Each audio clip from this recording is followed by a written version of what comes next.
So కథల ఎంపికలో హరీష్ శంకర్ గారు ఎక్కువ ఆల్రెడీ తీసిన కథల్ని ఇష్టపడతారని మీకు ఒక పేరు ఉంది, అది అందరూ అడిగేశారు ఆల్రెడీ. దానికి కొత్తగా ఏం చెప్తారు అంటే ఏం చెప్తారంటే why do not write your, మీరు అంత మంచి రైటర్, భాష మీద భావం మీద పాత కొత్తకి మధ్య కావాల్సిన ఎమోషన్స్ అన్ని సర్వం ఉన్నాయి, మరి దానివల్ల నేను మిరపకాయ నా కథ, డీజే నా కథ, సుబ్రహ్మణ్యం నా కథ అండ్ నా కథలన్నీ మీరు తీసుకుంటే రీమేక్లు కూడా యాస్టీస్ కాదు, మళ్ళీ వాళ్ళే అడిగిన ఇందులో సీన్స్, ఇందులో ఇవన్నీ వాళ్ళే అడిగిన సందర్భాలు ఉన్నాయి.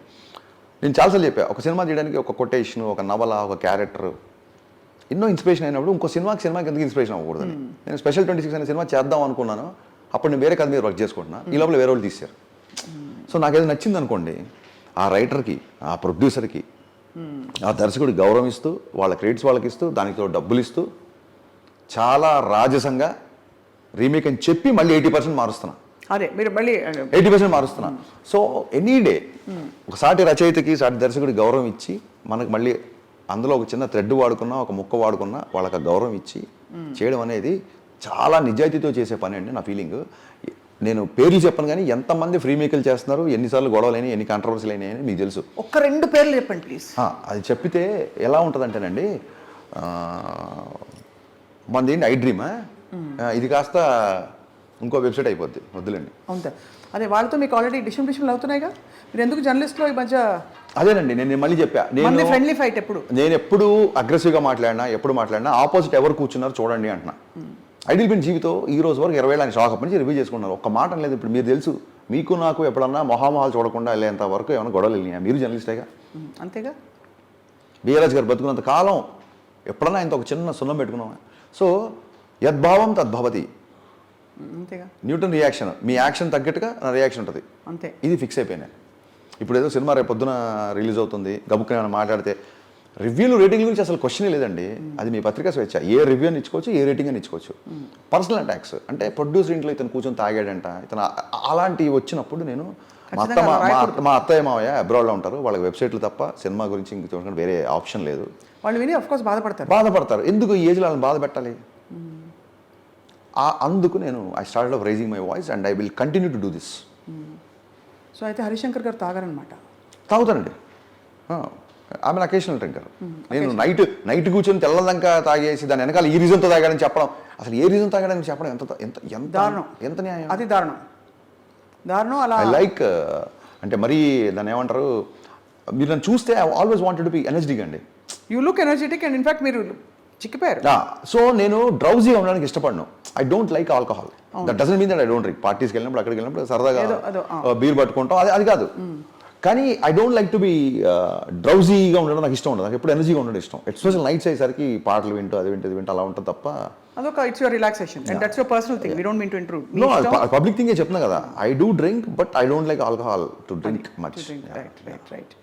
సో అయితే మరి మిస్టర్ బచ్చన్లో అసలు వేరే థాట్ వచ్చిందా రవితేజ గారు కాకపోతే అని, లేకపోతే ఎలా అసలు కాంబినేషన్ ఎలా కుదురుకుంది? కాంబినేషన్ ఉందండి, అంటే అఫ్ కోర్స్ ఆయన మీతో మై గాడ్, అది ఓకే, అది కాకుండా ఎలా కుదురుకుంది? ఎలా కుదిరిందంటే ఈ సినిమా జరగడానికి కారణం పవన్ కళ్యాణ్ గారు.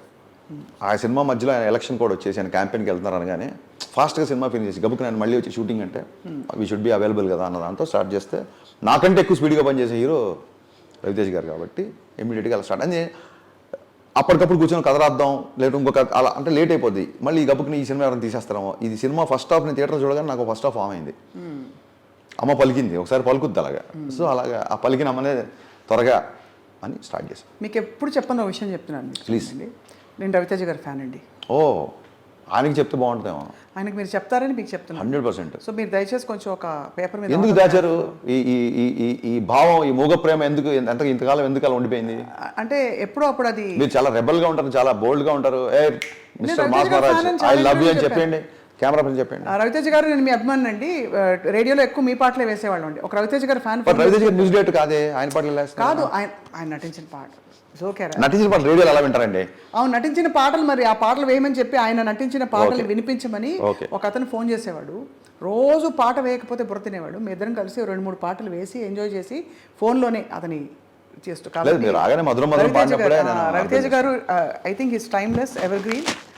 ఆయన మరి అదే ఒక విచిత్రం అనిపిస్తుంది ఆయన చెప్పాం కదండి ఏజ్ రివర్సల్ అలా అయిపోతుంది. రివర్సే, ఖచ్చితంగా రివర్సే. కాశ్మీర్లో కొండ ఎక్కాలండి ఆ పాటకి, సాహితీ గారు రాసిన పాటకి, సితార్ సాంగ్కి ఈ సినిమాలో. అనే అది అక్కడ కొండ, నెక్స్ట్ షాట్ అక్కడ అని చెప్పి నేను మిగతా వాళ్ళకి చెప్పి ఇలా తిరిగేసరికి ఆయన అక్కడ ఉన్నాడు. అవునా? మా యూనిట్ కెమెరా పట్టుకుని వెళ్ళేసరికి ఒక్కొక్కడికి గస్ వచ్చేసి దమ్ము విపరీతంగా వచ్చేసి కూర్చొని నాకు అనిపించింది ఆ రోజు అందరికీ ట్రెడ్మిల్ టెస్టులు చేయించాలేమో, టీఎంటీ చేయించాలేమో, ఇంత ఆయాసపడుతుంది. ఈయన పైకి వెళ్ళి కావాలి కనీసం ఇలా కూడా అనట్లా, అసలు ఏం తింటారు, నవ్వుకుంటున్నారు. ఏమి తినండి, అదే ప్రాబ్లం. మంచి డైట్. అండ్ పొద్దున్న లేస్తే ఆయన ట్రెడ్మిల్ అంతు చూసి కానీ బయటికి రాడు. చాలా లీన్ అయిపోయారు ఫేస్ అది కూడా. కాబట్టి ఆ విధంగా అయితే మరి రవితేజ గారి ఫ్యాన్స్కి ఉన్న చాలా గ్లామరస్గా ఉన్నారు. హ్యూమర్ ఉందా? విపరీతం. రవితేజని పెట్టుకుని హ్యూమర్ లేకపోతే అజయ్ దేవగన్కి రవితేజకి ఎంత తేడా ఉందో రైడ్కి మిస్టర్ బచ్చన్కి అంత తేడా ఉంటుంది. మీకు సింపుల్గా చెప్పాలి, ఒక వన్ వర్డ్లో చెప్పాలంటే. మంచి బ్లేజర్ గీజర్ వేసి టిప్ టాప్గా తయారు చేశారు ఆఫీసర్ గారు. బాగుందండి, ఐటీ ఆఫీసర్ కదా కొంచెం. What else can be expect Harish గారు ఈ సినిమాలో? నేను ఒకసారి ట్వీట్ చేశానండి, మనం మర్చిపోయినవి మళ్ళీ గుర్తు చేస్తూ, మన గుర్తున్నాయన్నీ మళ్ళీ మళ్ళీ చూపిస్తూ, ఒక కుమార్ సాను పాటలు, ఒక కిషోర్ కుమార్ పాటలు, టేప్ రికార్డులు, టీడీకే 120 minutes రికార్డింగ్స్, ల్యాండ్ లైన్లో ఉన్నప్పుడు గబుక్కున అవతల నుంచి అమ్మాయి తాలూకా ఇంట్లో వాళ్ళు మగవాళ్ళు ఎవరైనా ఫోన్ చేస్తే భయం వేసి ఫోన్ కింద పెట్టే ఇలాంటి ఒక మనస్తత్వం, ఒక నాస్టాలజిక్ లవ్ స్టోరీ నుంచి ఒక నిజాయితీ గల ఆఫీసర్ జర్నీ సినిమాలో ఉంటుంది.